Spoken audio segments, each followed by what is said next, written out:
اس کے بعد اللہ رب العزت نے غزوہ احد کا ذکر فرمایا. پچھلے پارے میں غزوہ بدر کا ذکر فرمایا تھا، اس پارے میں غزوہ احد کا ذکر فرمایا. یہ کفر اور اسلام کی دوسری جنگ تھی. اس جنگ کے اندر مسلمانوں کی تعداد 700 تھی، کافروں کی تعداد 3000 تھی. اللہ رب العزت کے محبوب صلی اللہ علیہ وسلم اپنے صحابہ کے ساتھ مدینہ سے باہر نکلے. اب باہر نکل کے احد کے مقام پر جمع ہوئے اور یہاں پر جمع ہو کے لڑائی کی تیاری کی. 50 صحابہ کا ایک لشکر تھا، اس کو جمع کیا.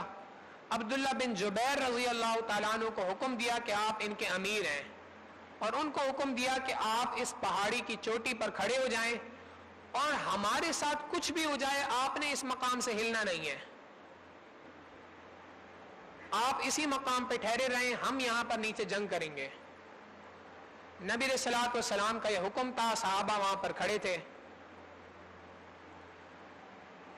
لڑائی شروع ہوئی. اللہ رب العزت نے مسلمانوں کو فتح عطا فرمائی. مسلمانوں نے کفار کو خوب ٹف ٹائم دیا، خوب لڑائی ان کے ساتھ کی. اتنی لڑائی کی کہ جو کافر تھے وہ الٹے پاؤں بھاگنا شروع ہوئے. انہوں نے اپنا ساز و سامان بھی وہاں چھوڑا اور چھوڑ کر صرف بھاگنے کے اوپر اکتفا کیا، یعنی جو اسلحہ لے کے آئے تھے وہ بھی چھوڑنا شروع کر دیا.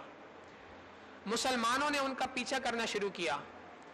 اب جو اوپر 50 افراد تھے جن کو نبی علیہ السلام نے اپنی ڈیوٹی پر مامور فرمایا تھا، انہوں نے دیکھا کہ لڑائی تو تقریباً ختم پر ہے، کافر بھاگ رہے ہیں، تو انہوں نے کہا کہ چلو ہم نیچے اترتے ہیں، اپنے مسلمان بھائیوں کی مدد کریں گے، اور یہ جو کافر لوگ مال پھینک کے گئے ہیں یہ مال بھی جمع کر لیں گے، اپنے بھائیوں کی مدد ہو جائے گی.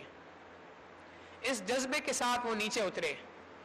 نبی علیہ الصلوۃ والسلام کا حکم تو یہ تھا کہ یہاں سے ہلنا نہیں ہے، لیکن وہ یہ سمجھے کہ اللہ کے محبوب صلی اللہ علیہ وسلم کا یہ حکم لڑائی کے وقت تک تھا، وقت ختم ہو گیا، لہٰذا اب ہمیں اجازت ہے. وہ نیچے اترے.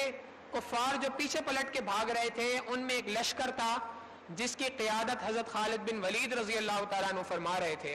یہ اس وقت تک مسلمان نہیں ہوئے تھے. یہ پلٹ کر پیچھے سے آئے. انہوں نے دیکھا مسلمانوں نے اس چوٹی کو خالی کر دیا ہے، وہ جگہ خالی ہے. انہوں نے وہاں سے مسلمانوں کے اوپر حملہ کیا. یہ حملہ اتنا زیادہ شدید تھا کہ کئی صحابہ اس کے اندر شہید ہو گئے.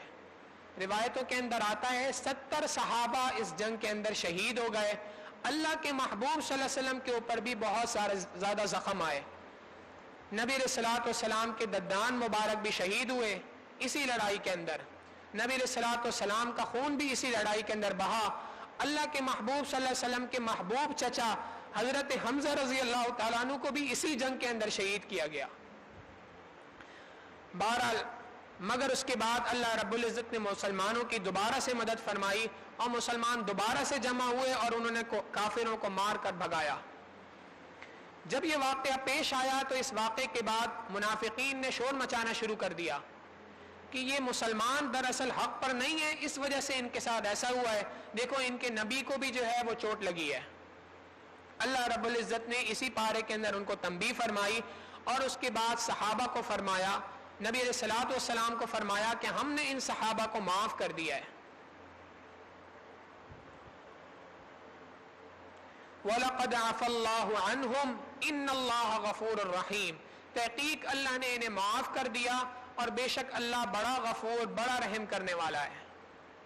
یہاں پر ایک سبق ہمیں یہ بھی ملتا ہے کہ صحابہ اکرام رضوان اللہ تعالی علیہ مجمعین کی پوری جماعت، ان سے اگر کبھی کوئی غلطی ہوئی بھی تھی اللہ رب العزت نے اس غلطی کو معاف کر دیا تھا. یہ اللہ رب العزت کے یہاں سب سے مقرب جماعت ہے. اس جماعت کے کسی ایک شخص کے بارے میں بھی دل کے اندر کوئی بات رکھنا انسان کو ایمان سے محروم کر دیتا ہے. نبی علیہ الصلوۃ والسلام نے فرمایا الصحابۃ کلھم عدول. صحابہ تمام کے تمام عادل ہیں، تمام سچے ہیں. کسی صحابی کے بارے میں دل میں ذرا سی بات آ جائے ایمان انسان کا سلب ہو جاتا ہے.